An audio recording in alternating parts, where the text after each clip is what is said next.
Bienvenidos a Conciencia Forense, el podcast institucional de Ciencia por la Verdad. El día de hoy haremos un análisis profundo y especializado de un caso de especial relevancia. Pero antes de iniciar, debo presentarme. Mi nombre es María Raquel González, soy abogado y gerente general de Ciencia por la Verdad. Y durante mi carrera he tenido el privilegio de estudiar cómo las ciencias forenses contribuyen de manera fundamental a la búsqueda de la verdad y de la administración de justicia. En este programa, nuestro compromiso es presentar análisis rigurosos y educativos basados exclusivamente en evidencia científica y metodologías reconocidas. Creemos firmemente que la educación en ciencias forenses no solo es valiosa para los profesionales que forman parte de esta área de conocimiento, sino que también contribuyen a una mejor comprensión pública sobre cómo la ciencia puede coadyuvar a la resolución de casos criminales complejos. Cada episodio de Conciencia Forense es cuidadosamente investigado y verificado. Trabajamos en colaboración con especialistas activos en diferentes áreas de conocimiento forense para asegurar la precisión técnica de nuestro contenido. Nuestro objetivo no es entretenimiento sensacionalista, es la educación responsable y el análisis científico serio y crítico. En el episodio de hoy examinaremos un caso que marcó un antes y un después en la aplicación coordinada de múltiples áreas de conocimiento forense. Es un caso que lamentablemente involucra la pérdida de la vida de una joven talentosa y además que al día de hoy se mantiene viva en nosotros y en cada uno de sus fanáticos, pero que desde la perspectiva científica ilustra de manera ejemplar cómo diferentes especialidades forenses pueden trabajar juntas para construir, y de hecho, más allá de reconstruir, para poder dar vida, para poder reconstruir elementos y casos complejos basándonos únicamente en la evidencia física objetiva. El día de hoy desarrollaremos el caso de Selena Quintanilla, la aplicación de ciencias forenses en la investigación criminal. Antes de iniciar, debo mencionarte que el contenido de este episodio tiene un propósito estrictamente educativo y científico. La información presentada se basa en registros judiciales oficiales, documentos públicos y literatura académica especializada en ciencias forenses.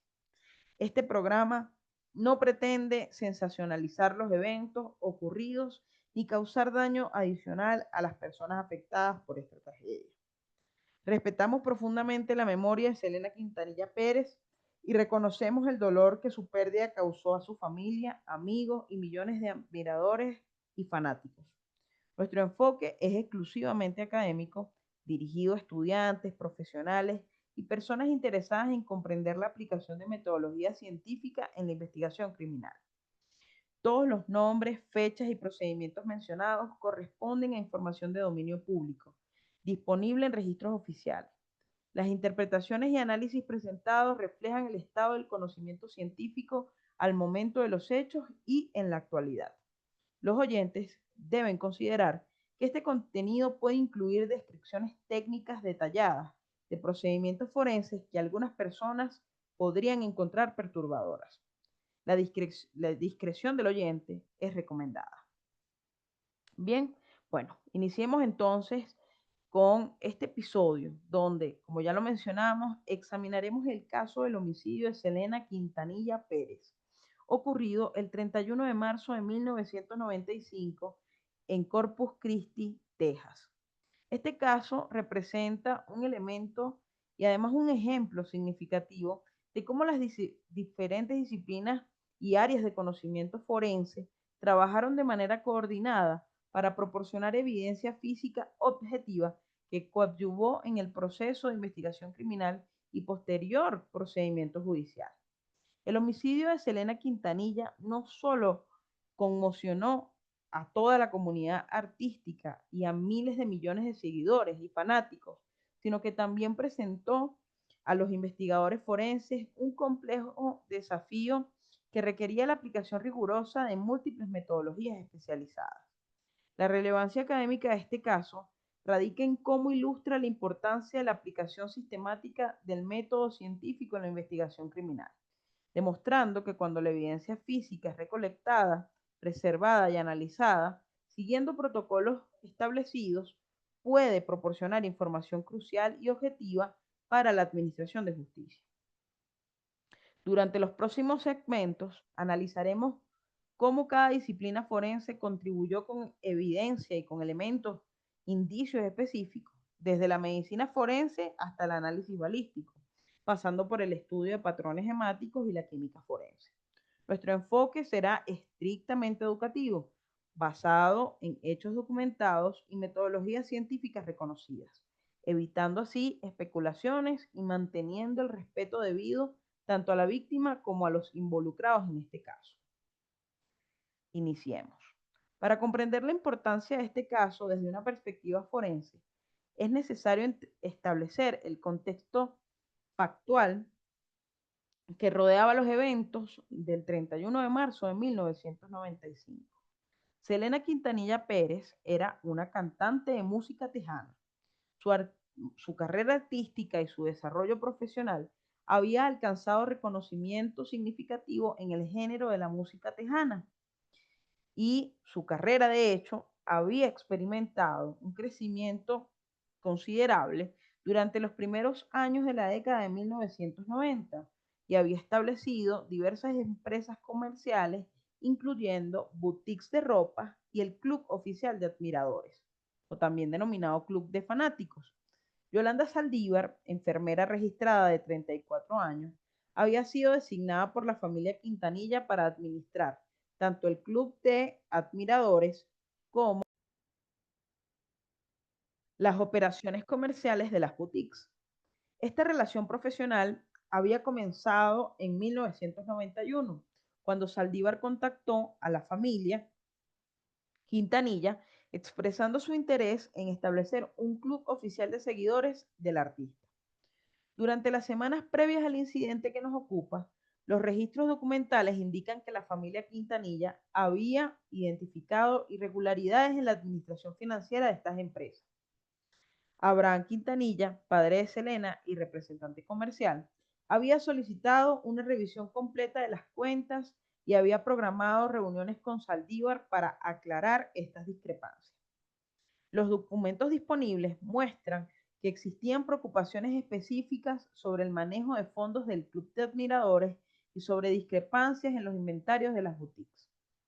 Es importante establecer que estos antecedentes no constituyen especulación, sino que están respaldados por documentación financiera, correspondencia comercial y testimonios verificados que posteriormente formarían parte del expediente oficial del caso.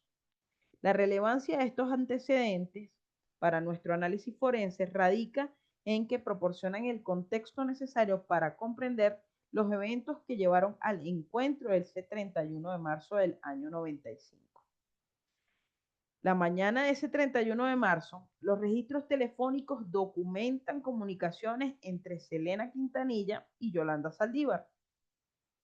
Según los registros oficiales, Saldívar había solicitado una reunión alegando tener documentos importantes para entregar y asuntos urgentes que discutir relacionados con la administración de las empresas. La reunión fue programada para llevarse a cabo en la habitación 158 del Days Inn, ubicado en Navigation Boulevard en Corpus Christi. Los registros del motel indican que Saldívar había registrado la habitación la noche anterior. Los empleados del establecimiento posteriormente testificarían que observaron la llegada de ambas mujeres de manera separada durante la mañana del día en cuestión. A las 11:48 am, los servicios de emergencia del 911 registraron una llamada reportando un disparo en el hotel. La grabación de esta llamada, que forma parte del expediente oficial, documenta que el reporte inicial provenía de empleados del motel que habían escuchado el sonido de un disparo proveniente del segundo piso del edificio. Los primeros respondientes del Departamento de Policía de Corpus Christi llegaron a la escena aproximadamente a las 11:56 am, es decir, unos 8 minutos posterior a la llamada. Al llegar, encontraron a Selena Quintanilla en el lobby del hotel, consciente pero en estado crítico debido a una herida de proyectil de arma de fuego. Los paramédicos del Emergency Medical Service iniciaron inmediatamente los protocolos de trauma avanzado y la transportaron al Corpus Christi Memorial Hospital. Durante el traslado al hospital, el personal médico documentó la condición de la víctima, incluyendo signos vitales, nivel de conciencia y naturaleza aparente de las lesiones. Estos registros médicos serían posteriormente cruciales para la reconstrucción temporal de los eventos y el análisis médico forense. A la 1:05 p.m., después de extensos esfuerzos de reanimación por parte del equipo médico del hospital, Selena Quintanilla Pérez fue declarada fallecida. La causa inmediata documentada fue shock hipovolémico severo debido a hemorragia masiva causada por trauma de proyectil de arma de fuego. Una vez analizado este aspecto, debemos hablar ahora de la aplicación de los protocolos forenses en la escena del crimen. Una vez asegurada la escena y trasladada a la víctima, los investigadores del Departamento de Policía de Corpus Christi iniciaron la aplicación de protocolos estándar para la preservación y documentación de la escena del crimen. El detective Paul Rivera, investigador principal asignado al caso, coordinó las actividades de múltiples equipos especializados que trabajarían en los diferentes aspectos de la investigación forense, que realizarían el abordaje de esa escena del crimen o de ese sitio de suceso. El primer paso consistió en establecer un perímetro de seguridad alrededor de toda el área relevante, incluyendo la habitación 158, los pasillos adyacentes, las escaleras que conectaban el segundo piso con el lobby y el propio lobby donde la víctima había sido encontrada. Este perímetro fue preservado, fue resguardado por el personal uniformado, mientras los especialistas en escenas del crimen procedían con su trabajo. La documentación fotográfica de la escena comenzó antes que cualquier indicio fuera movido o alterado. Los fotógrafos forenses utilizaron equipos profesionales para capturar imágenes desde múltiples ángulos y distancias, asegurando que cada área relevante fuera documentada en su estado original. Esta documentación incluyó fotografías generales de orientación, fotografías de rango medio para mostrar relaciones espaciales y fotografías de acercamiento para capturar detalles específicos de los indicios. Es importante decirte que estos términos pueden variar de país a país, puede hablarse de fotografía panorámica, fotografía de detalle, bueno, varía en razón de cada país y de cada protocolo, ¿ok? Simultáneamente, los especialistas en dibujo forense crearon diagramas precisos de la escena, midiendo y registrando las dimensiones exactas de la habitación, la ubicación de los muebles y otros objetos y la posición específica donde se encontró cada elemento, cada indicio. Estos diagramas realizados a escala servirían posteriormente como referencia durante el análisis y como ayuda visual durante los procedimientos judiciales. Los investigadores también documentaron las condiciones ambientales presentes en el momento del examen de la escena, incluyendo temperatura, condiciones de iluminación, estado de las ventanas y puertas y cualquier otro factor que pudiera ser relevante para la interpretación posterior de la evidencia física encontrada. La habitación 158 presentaba evidencia física que requería análisis especializado. Los investigadores identificaron un casquillo de bala en el piso de una de las camas, cercano a una de las camas. La posición exacta de este casquillo fue documentada mediante fotografía y mediciones precisas antes de ser recolectado, siguiendo protocolos estrictos de cadena de custodia. En diversas superficies de la habitación se encontraron manchas y patrones que aparentaban ser sangre o presunta sustancia de origen hemático. Estos patrones incluían gotas individuales, manchas de contacto y lo que parecían ser patrones de salpicadura en las paredes. Cada uno de estos patrones fue fotografiado individualmente y marcado para análisis posterior por analistas y especialistas en patrones hemáticos. La ruta que conectaba la habitación 158 con el lobby del motel también presentaba evidencia significativa. Los investigadores documentaron un rastro de gotas que se extendía desde la puerta de la habitación, bajando por las escaleras y continuando hasta el punto del lobby donde la víctima había sido encontrada. La documentación de este rastro requería particular cuidado para preservar la integridad de cada gota de manera individual, mientras que se registraba la ubicación exacta y sus características físicas. Debemos hablar también, ya hablamos de la escena, ahora debemos hablar de la víctima y de la medicina forense, ¿no? En torno a la víctima, la metodología y los hallazgos científicos. El examen post-mortem de Selena Quintanilla fue realizado por el doctor Louis Elkins, médico forense oficialmente designado para el condado de Nueces. La autopsia se llevó a cabo en las instalaciones del Corpus Christi Memorial Hospital, hospital donde fallece Selena, siguiendo los protocolos establecidos por la National Association of Medical Examiners y las regulaciones del estado de Texas para exámenes médico-legales. El procedimiento comenzó con un examen externo completo del cuerpo. El doctor Elkins documentó meticulosamente la estructura, la estatura, el peso y características físicas generales de la víctima. De particular importancia forense fue la identificación de una herida de entrada localizada en la región dorsal del tronco, específicamente en el área infraescapular derecha. Esta herida presentaba características morfológicas consistentes con un proyectil de calibre pequeño. El examen externo también incluía una búsqueda sistemática de cualquier otra lesión traumática. Significativamente, no se encontraron heridas defensivas en las extremidades superiores de la víctima, un hallazgo que tendría implicaciones importantes para la reconstrucción de los eventos. La ausencia de heridas defensivas sugería que no había ocurrido una lucha física prolongada antes del disparo. Durante el examen interno, el doctor Elkins trazó cuidadosamente la trayectoria del proyectil a través del cuerpo. Eso también, trayectoria balística. El proyectil había ingresado en la espalda y había atravesado varios planos anatómicos antes de causar daño crítico a estructuras vasculares mayores. El análisis de esta trayectoria proporcionaría información crucial sobre la posición relativa a la víctima y el agresor en el momento del disparo. El hallazgo médico más significativo fue el daño extensivo a la arteria subclavia derecha. Esta arteria, que es uno de los vasos sanguíneos principales que suministra sangre al brazo y parte del tórax, había sufrido una laceración que resultó en una hemorragia masiva.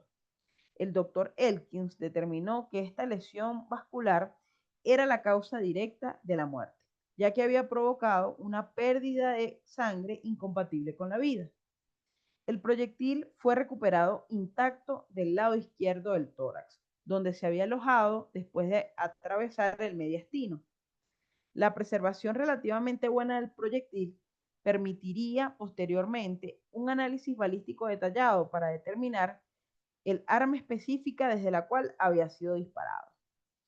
Basándose en la extensión del daño vascular y en principios médicos establecidos, el doctor Elkins estimó que la víctima habría podido sobrevivir entre 10 y 20 minutos después del trauma inicial.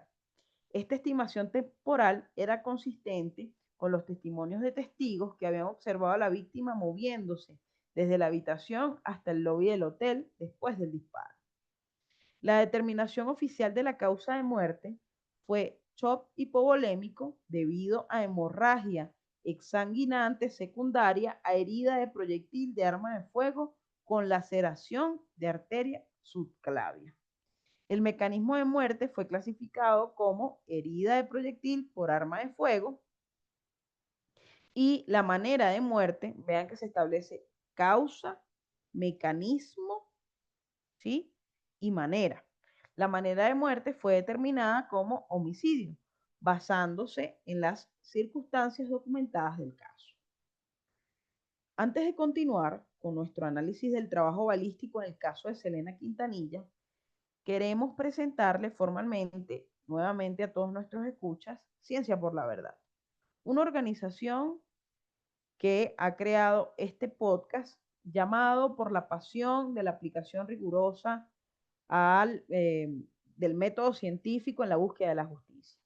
Ciencia por la Verdad es una iniciativa dedicada a promover la excelencia en la criminalística, la investigación criminal, la criminología, las ciencias forenses y el derecho, a través de la investigación, la educación y el desarrollo profesional continuo. Ciencia por la Verdad ofrece diversos programas de formación, diplomados, cursos especializados, talleres, conferencias, simposios, congresos, así como recursos educativos actualizados y programas de formación continua, los cuales están desarrollados en diversas áreas de conocimiento asociados a su línea de desarrollo. En Ciencia por la Verdad creemos, y yo como gerente general puedo dar fe de ello, que la calidad de la investigación forense depende directamente de la calidad de la formación de sus profesionales. Por eso, todos nuestros programas están diseñados y dirigidos por especialistas con amplia experiencia tanto en laboratorio como en campo. Nuestros egresados trabajan en los principales laboratorios forenses del mundo, porque Ciencia por la Verdad rompió las barreras de la, digamos, distancia física, conectándose en tiempo real a través de plataformas online para formarse con profesionales de todo el mundo integrados con una sola pasión, el conocimiento por la criminalística, las ciencias forenses y la investigación criminal, y también con la responsabilidad de entender que ese conocimiento coadyuva a la resolución de casos y, por supuesto, a la disminución de la impunidad y a la disminución de esa brecha que existe entre la verdad fáctica y la verdad procesal. Si eres estudiante, profesional en ejercicio o simplemente alguien interesado en comprender mejor cómo la ciencia coadyuva a la administración de justicia, Ciencia por la Verdad seguramente tiene un programa diseñado para ti. Visita nuestra página web www.cienciaporlaverdad.com y descubre cómo puedes formar parte de la nueva generación de criminalistas, científicos forenses, investigadores, criminólogos y abogados comprometidos con la excelencia, la ética y la búsqueda incansable de la verdad. Desde Ciencia por la Verdad y desde Conciencia Forense agradecemos el apoyo que todos ustedes han brindado a este podcast y su compromiso, por supuesto, con seguirse formando. Agradecemos a todos ustedes como escuchas y los invitamos a sumarse dentro de nuestra misión educativa. Ahora continuemos con el análisis del trabajo balístico, que fue fundamental para establecer la conexión entre el arma incautada y el proyectil que causó la muerte de Selena Quintanilla.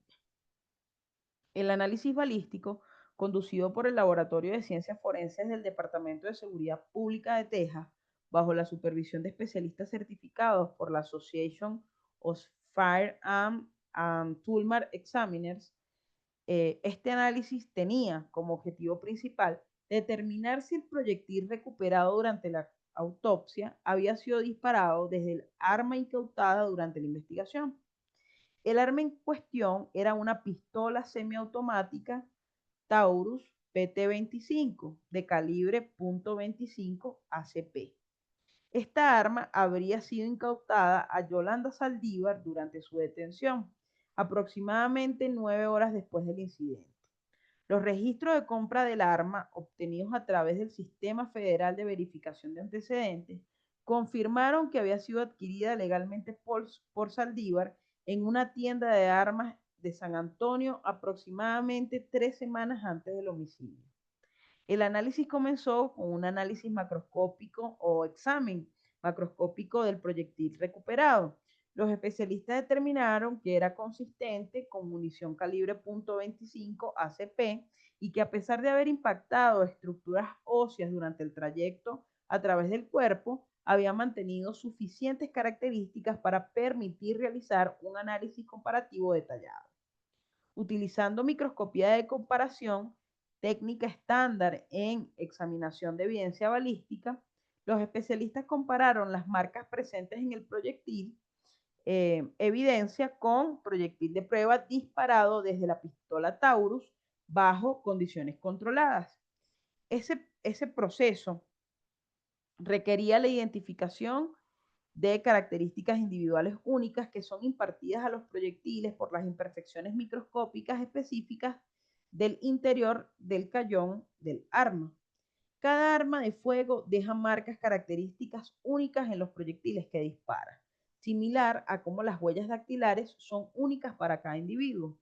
Estas marcas resultan de las imperfecciones microscópicas en el rayado del cañón, que son creadas durante el proceso de manufactura y que se modifican gradualmente con el uso.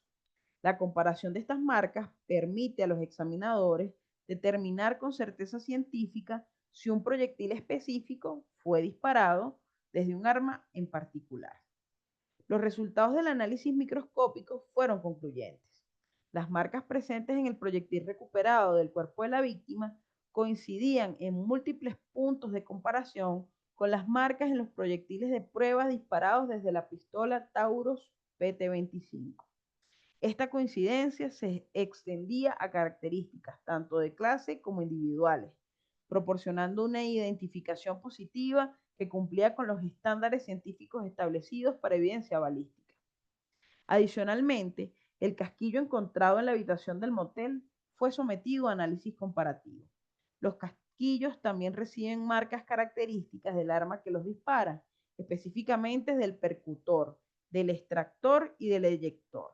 El análisis confirmó que el casquillo encontrado en la escena había sido disparado desde la misma pistola Taurus PT-25. Un aspecto importante del análisis balístico fue la determinación de la distancia aproximada de disparo. Los especialistas examinaron la herida de entrada y la ropa de la víctima en búsqueda de residuos de pólvora, hollín y otros indicadores de proximidad. La ausencia de estos residuos en la piel y ropa de la víctima indicaba que el disparo había sido realizado a una distancia superior a 60 centímetros, descartando la posibilidad de un disparo a quemarropa. También debemos hacer un análisis de esos patrones de posibles sustancias de origen hemático encontrados en la escena.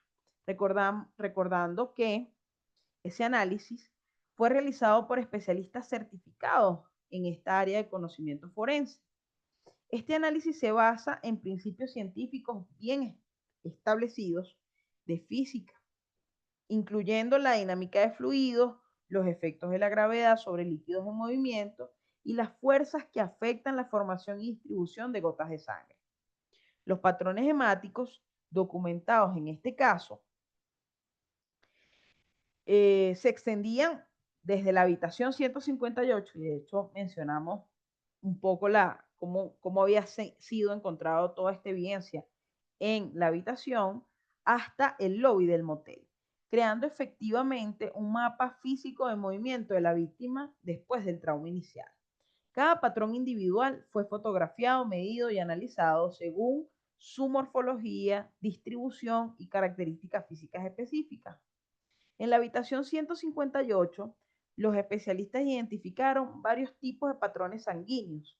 Cerca del área donde se encontró el casquillo de bala había gotas de sangre que presentaban características consistentes con sangrado inicial en una persona en posición vertical. Estas gotas mostraban formas relativamente circulares, indicando que habían caído desde una altura moderada con velocidad mínima, típico del sangrado gravitacional. A medida que los patrones se acercaban hacia la puerta de la habitación, las características morfológicas de las gotas comenzaron a cambiar. Las gotas se volvían progresivamente elongadas y presentaban características direccionales que indicaban movimiento de la fuente de sangrado. Este cambio en las características morfológicas era consistente con una persona que inicialmente se movía lentamente, pero que gradualmente aumentaba su velocidad de desplazamiento. En el área del umbral de la puerta y el pasillo exterior, los patrones mostraban evidencia clara de una persona en movimiento activo. Las gotas presentaban formas de signo de exclamación características, con extremos anchos que indicaban la dirección del movimiento y las colas que señalaban la dirección desde la cual provenían. Los patrones en las escaleras que conectaban el segundo piso con el lobby presentaban características particularmente informativas. En los escalones individuales, las gotas mostraban ángulos de impacto que los especialistas pudieron calcular usando trigonometría básica Y estos ángulos proporcionaron información sobre la altura desde la cual había caído la gota y por injerencia sobre la estatura y postura de la persona que las había dejado. En el barandal de las escaleras, los especialistas encontraron manchas de contacto que indicaban que la víctima había utilizado el barandal para apoyo durante el descenso. El análisis de esta mancha, incluyendo su tamaño, forma y densidad, proporcionó información adicional sobre el estado físico de la víctima durante esta fase de movimiento. Los patrones en el lobby del motel mostraban un cambio dramático de las características. Aquí, en lugar de gotas individuales, los especialistas encontraron charcos y flujo de sangre que indicaban que la víctima había permanecido parcialmente o relativamente estacionaria durante un periodo prolongado. La cantidad de sangre presente en esta área fue estimada mediante técnicas volumétricas, proporcionando datos cuantitativos sobre la pérdida sanguínea total. Utilizando software especializado y técnicas de reconstrucción geométrica, los analistas pudieron crear una representación tridimensional de los eventos, basado únicamente en el análisis de patrones físicos de sangre. Esta reconstrucción era independiente de testimonios, independiente de declaraciones, y que además proporcionaba una narrativa objetiva basada en evidencia física sobre los movimientos de la víctima después del trauma inicial. La interpretación científica de estos patrones indicaba que la víctima había sido impactada mientras se encontraba en la habitación. Había mantenido suficiente función cardiovascular y neurológica para moverse activamente desde la habitación hasta el lobby y había colapsado en el lobby, donde permaneció hasta la llegada de los servicios de emergencia. Hablemos también de la química forense y de esos residuos y elementos de traza, ¿ok? Los análisis químicos realizados en este caso incluyeron múltiples técnicas especializadas para detectar y caracterizar diferentes tipos de evidencia química. El análisis más significativo fue la detección de residuos de disparo de arma de fuego, conocidas técnicamente como Good Gunshot Residuo o GSR. Los residuos de disparo se forman cuando se activa la carga propelente de un cartucho de munición. Durante esta combustión se generan partículas microscópicas que contienen elementos químicos específicos, particularmente plomo, bario y antimonio, y casi principalmente estos tres elementos, en combinaciones bastante características. Estas partículas se depositan en las manos y ropa de la persona que dispara, y también podrán encontrarse en superficies cercanas al punto de disparo. Las muestras para análisis de GSR fueron tomadas de las manos de Yolanda Saldívar aproximadamente 10 horas después del incidente, durante el proceso de su detención. Aunque este intervalo temporal era superior al ideal para este tipo de análisis, en ese momento histórico, digamos así, o en el momento en que ocurrieron los hechos, los residuos de disparo pueden persistir en las manos durante varios periodos variables, dependiendo de factores como la actividad de la persona y las condiciones ambientales. El análisis fue realizado utilizando espectroscopía de absorción atómica, una técnica analítica que permite la detección y cuantificación precisa de elementos específicos en muestras biológicas. Los resultados confirmaron la presencia de niveles elevados de plomo, bario y antimonio en las muestras tomadas de las manos de Saldívar, con concentraciones particularmente altas en la mano derecha. La distribución específica de estos elementos era consistente con los patrones esperados en una persona que ha disparado un arma de fuego. Los niveles más altos en la mano derecha sugerían que esta había sido la mano utilizada para sostener y activar el arma, mientras que los niveles detectados en la mano izquierda eran consistentes con la exposición secundaria típica en personas diestras que disparan armas de fuego. Crucialmente, las muestras tomadas de las manos de Selena Quintanilla durante la autopsia no mostraron presencia detectable de residuos de disparo. Esta ausencia era significativa porque descartaba cualquier posibilidad de que la víctima hubiera disparado un arma de fuego o que hubiera estado en contacto directo con un arma al momento del disparo. Los químicos forenses también analizaron la ropa de ambas personas involucradas. La chaqueta de Yolanda Saldívar, esa que llevaba puesta el día del incidente, mostró presencia de residuos de disparo consistentes con haber estado cerca de un arma al momento de ser disparada. Los patrones de distribución de estos residuos proporcionaron información adicional sobre la posición relativa de Saldívar en relación al arma durante el disparo. Adicionalmente, se realizaron análisis químicos de manchas encontradas en diferentes elementos textiles para confirmar que efectivamente se trataba de sangre humana. Estas pruebas, aunque confirmatorias, en este caso específico son rutinarias. En investigaciones forenses para establecer la naturaleza exacta de las manchas que podrían tener apariencia similar a la sangre, pero que podrían ser de otra sustancia. Los análisis de elementos traza también incluyeron la examinación de fibras textiles que podrían haber sido transferidas entre personas involucradas o entre las personas y los elementos ambientales. Aunque estos análisis no revelaron transferencias significativas que proporcionaran información adicional sobre el caso, su realización forma parte de los protocolos estándar para asegurar que toda evidencia potencial sea considerada. Debemos hablar también de todos los elementos financieros y contables.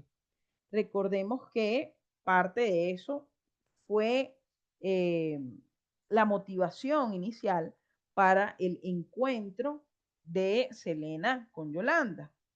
Particularmente a los análisis forenses de evidencia física, los investigadores especializados en criminalística financiera del FBI condujeron una auditoría exhaustiva de los registros comerciales y financieros relacionados con las empresas administradas por Yolanda Saldívar. Esta investigación tenía como objetivo establecer si existían irregularidades financieras que pudieran proporcionar contexto sobre los motivos del incidente. La metodología aplicada siguió protocolos estándar de auditoría forense, incluyendo la revisión sistemática de registros bancarios, estados de cuenta, registro de inventario, correspondencia comercial y documentación fiscal. Los investigadores trabajaron con contadores públicos certificados especializados en auditoría forense para asegurar que el análisis cumpliera con estándares profesionales reconocidos. Los registros del Club de Admiradores mostraron discrepancias significativas entre los ingresos reportados por concepto de membresías y mercancía vendida y los depósitos registrados en las cuentas bancarias autorizadas de la organización. Los investigadores documentaron múltiples transacciones donde los fondos habían sido depositados a cuentas personales de Saldívar en lugar de las cuentas comerciales designadas. En las boutiques Selena, los registros de inventario mostraron faltantes sustanciales de mercancía que no podían ser explicados por las ventas registradas. Los sistemas de punto de venta mostraban ventas registradas que no correspondían con los depósitos bancarios, sugiriendo que fondos de venta habían sido desviados antes de ser depositados en las cuentas comerciales. Los investigadores también identificaron la creación de empresas comerciales registradas por Saldívar que supuestamente proporcionaban servicio a las boutiques de Selena. Sin embargo, la investigación reveló que estos servicios no habían sido efectivamente proporcionados y que los pagos a estas empresas habían sido dirigidos a cuentas controladas por Saldívar. La auditoría documentó irregularidades financieras por un total estimado de más de $90,000 durante un periodo aproximado de 18 meses. Esta cantidad, aunque significativa, representaba una fracción relativamente pequeña de los ingresos totales de las empresas de Selena, pero constituía una violación sustancial a la confianza fiduciaria que había sido depositada en Saldívar. Los registros también mostraron que durante las semanas inmediatamente anteriores al incidente, Abraham Quintanilla había iniciado una auditoría independiente de las cuentas y había solicitado documentación específica que Saldívar había sido incapaz de proporcionar. La correspondencia comercial documentaba múltiples reuniones programadas para revisar estos asuntos, incluyendo la reunión del 31 de marzo de 1995. Esta investigación financiera, aunque no constituía evidencia directa sobre los eventos específicos del homicidio, proporcionaba un contexto importante sobre las circunstancias que habían llevado a la confrontación final entre Selena Quintanilla y Yolanda Saldívar. Hablemos entonces de la integración de todas estas áreas de conocimiento en razón del caso. La investigación forense del homicidio de Selena Quintanilla ejemplifica la aplicación coordinada de múltiples disciplinas científicas para crear comprensión integral de un evento criminal complejo. Cada disciplina contribuyó con información específica y cuando fue integrada con los hallazgos de otras especialidades, proporcionó una reconstrucción específica, científica y comprensiva de los eventos. La medicina forense estableció la causa y mecanismo de muerte, proporcionó información sobre la trayectoria del proyectil y estimó el tiempo de supervivencia después del trauma. Esta información fue fundamental para entender la secuencia temporal de los eventos y confirmar que el trauma causado por el proyectil era la causa directa de muerte. El análisis balístico confirmó que el proyectil que causó la muerte había sido disparado desde el arma incautada a la sospechosa, estableciendo una conexión física directa entre el arma y el homicidio. La determinación de la distancia de disparo también proporcionó información importante sobre las circunstancias específicas del evento. El análisis de patrones hemáticos reconstruyó el movimiento de la víctima después del trauma, confirmando que había tenido capacidad física para moverse desde el punto donde fue impactada hasta el lugar donde fue encontrada por los primeros respondientes. Esta reconstrucción era independiente de testimonio y se basaba únicamente en evidencia física. La química forense confirmó que Saldívar había disparado un arma recientemente, mientras que descartaba cualquier posibilidad de que la víctima hubiera manejado un arma. Estos hallazgos eran consistentes con las otras evidencias y proporcionaban confirmación adicional sobre la identidad de la persona que había efectuado el disparo. La investigación financiera proporcionó contexto sobre las motivaciones potenciales en el confrontamiento para esa confrontación que llevó o que derivó en el homicidio, aunque esta información era contextual más que probatoria directa de los eventos específicos de ese 31 de marzo. La integración de estas múltiples líneas de evidencia siguió principios científicos establecidos para la evaluación de evidencia compleja. Cada hallazgo evaluado individualmente, según los estándares específicos de su disciplina, y posteriormente considerado en el contexto del conjunto total de evidencia para determinar su consistencia y complementariedad. Un aspecto importante de esta integración fue la confirmación mutua de hallazgos entre diferentes disciplinas. Por ejemplo, la determinación médica de que la víctima había podido sobrevivir varios minutos después del trauma era consistente con la reconstrucción física basada en patrones de sangre que mostraba movimiento activo desde la habitación hasta el lobby del hotel.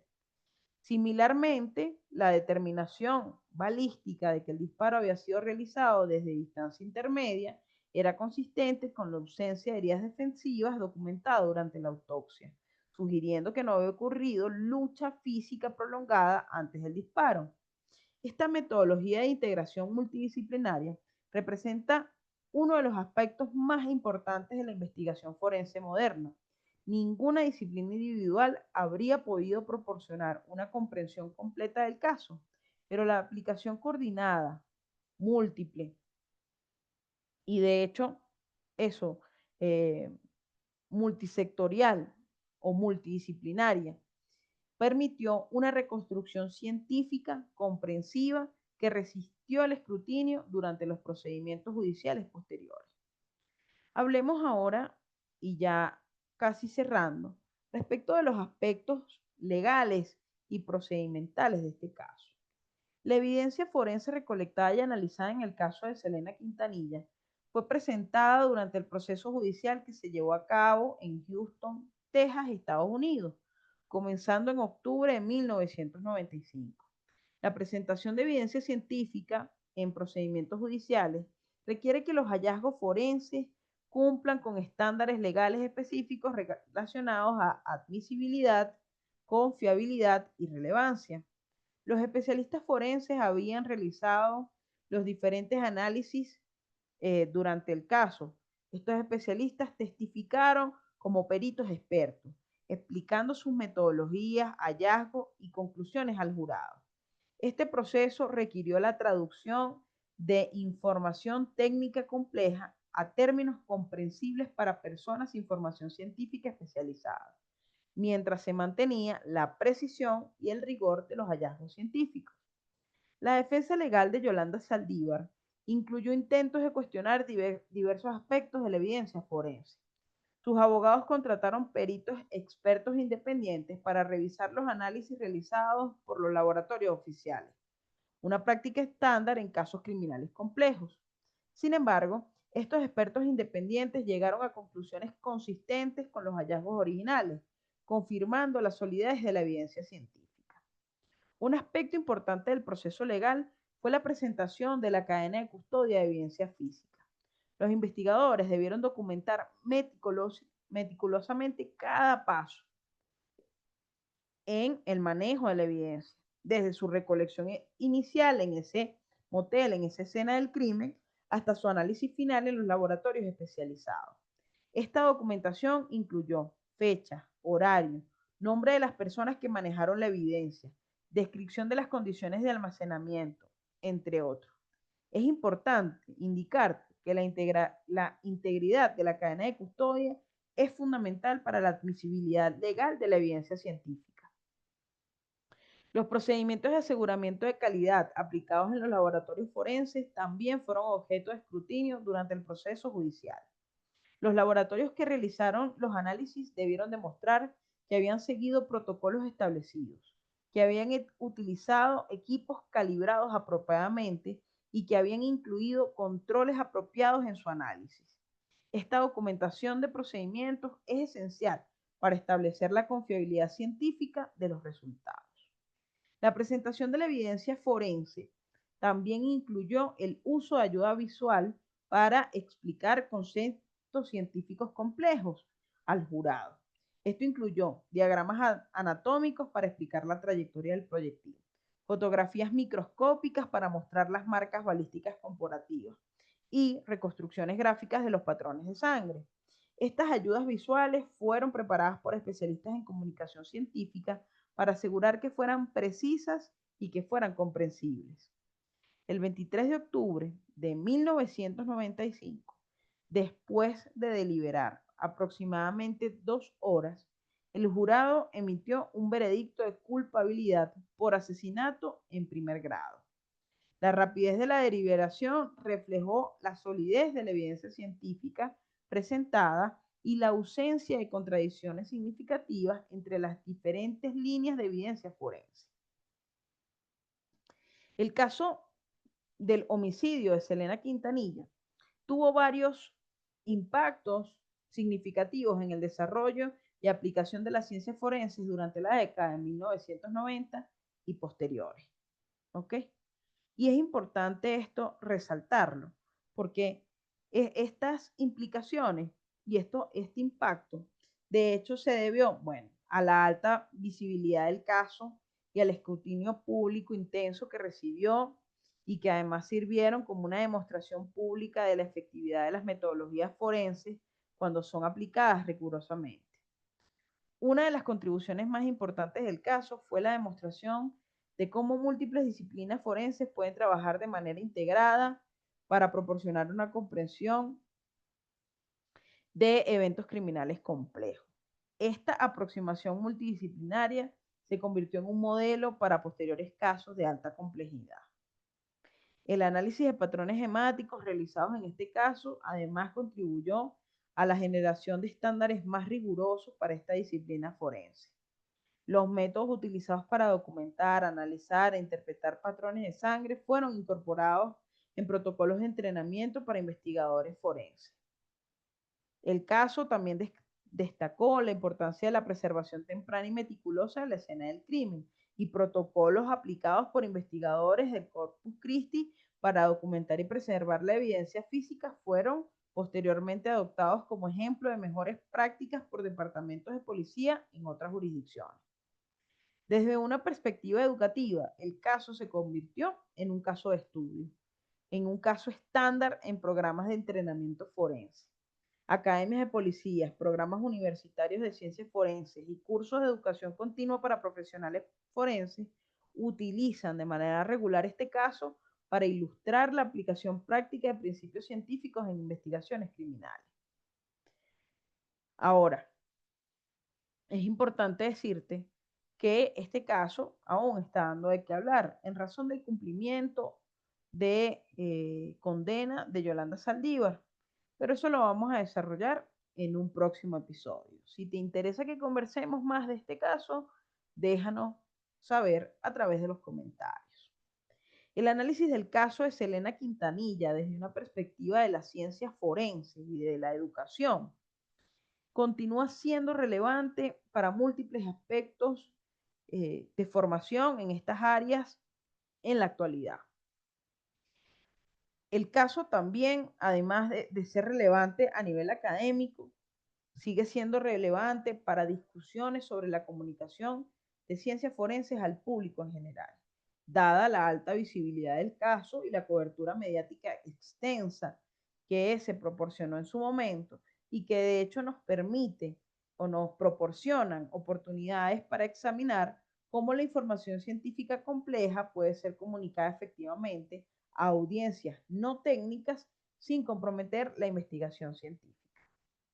Ahora, en, finalmente, la investigación del caso Selena sirve como un recordatorio de que las ciencias forenses, en su esencia, son aplicaciones de principios científicos fundamentales a preguntas específicas sobre eventos pasados.